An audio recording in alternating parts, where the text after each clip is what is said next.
You talk Okay. about 4 phases of betrayal healing. So can you walk us through those and how someone might know where they are in that process? Yeah, I'll give you kind of the 30,000-foot view of it.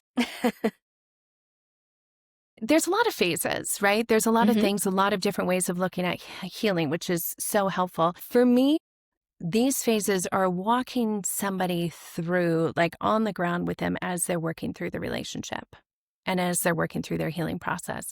So it's really following the path and helping give understanding and clarity and guidance within those paths. Because, I mean, man, when life flew up for me, I didn't even know if it was possible to heal.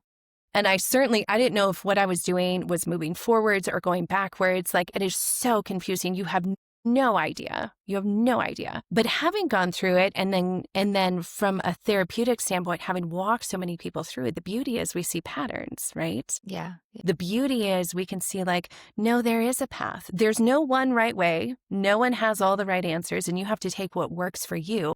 But we can all kind of agree, like, that's the direction you want to head. That's the direction. And here's some signposts, guideposts along the way to kind of help you know, all right, this is what I need to focus on. This is normal. This is to be expected. This is a problem, right?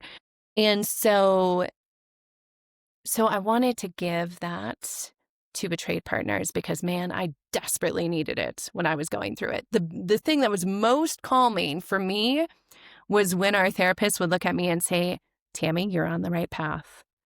And I'm like, oh, hallelujah. Like, I don't even know what you're talking about. I don't even know if I was on a path or if I was in the middle of the ocean, but apparently Yes. I'm here and it's okay. So, so I wanted to pull back the curtains from now being able to see the full path and very clearly be able to see where women are at and give that to women to help them ground.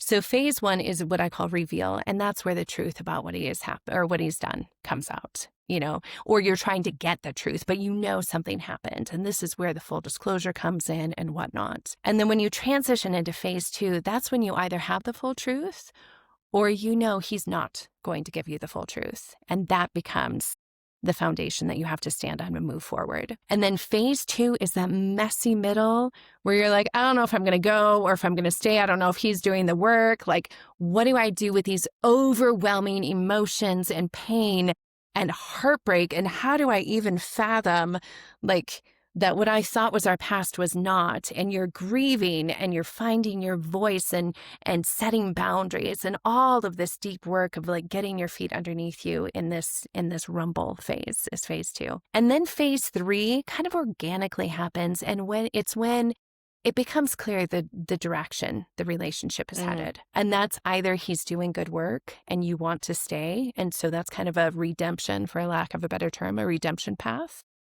And then there's divorce, and that one we know well, right? And then there's also this middle path, what I call the roommate path. And that's where you are staying and he's not really doing the work, not fully. And this roommate path is one that doesn't get a lot of attention, but I think a lot of women are in this path. Abso-freaking-lutely. Yeah, and this is the group, and man, there can be a lot more shame. There are betrayed partners, we all feel so much shame. It's not ours to hold, but early on, Right? it just like comes with the territory, right?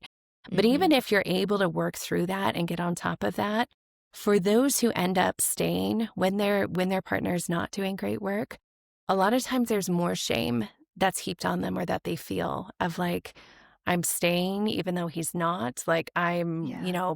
and what I want to offer to those who are listening, who are in that path, on that path, there is no shame or judgment.